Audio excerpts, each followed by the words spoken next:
We start with President Uhuru Kenyatta has cancelled his one-week United States of America tour. The cancellation of the trip follows an abortive flight to Dubai, where he was to connect to a commercial flight to Los Angeles, California for the annual Milken Institute Global Conference. According to State House, the president's Kenya Air Force jet had to turn back because of a routing challenge occasioned by the military conflict in Yemen. But as KTN's Samogina reports, security analysts think there is more to the abortive flight than the government is saying. Sources privy to the president's flight plan now claims that in fact the president's jet was turned back in Eritrea owing to diplomatic differences between the two countries, and that Yemen conflict attributed to by government is a smokescreen to cover up the spat. The sources claim the president's jet, Kenya 1, lacked clearance to fly over the Eritrean airspace, and once airborne, the president's entourage was denied the permission to proceed within its flight path in the Eritrean airspace. If this was a serious situation as it was, return home, the KDF could break the protocols and call their counterparts, the defense forces of those nations, and say, hey, we're in a distress.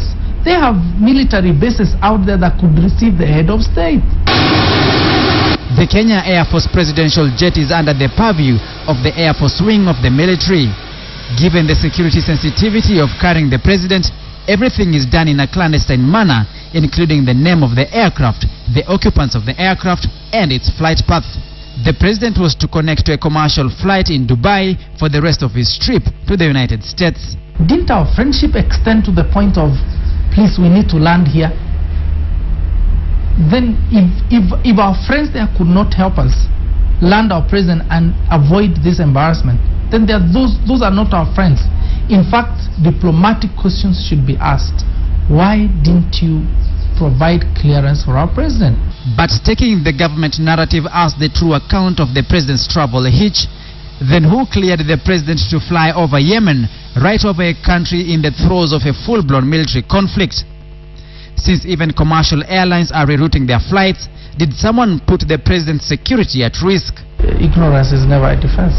So we expect to see heads rolling on this one. This is very, very serious. But again, I assure you, nothing will happen.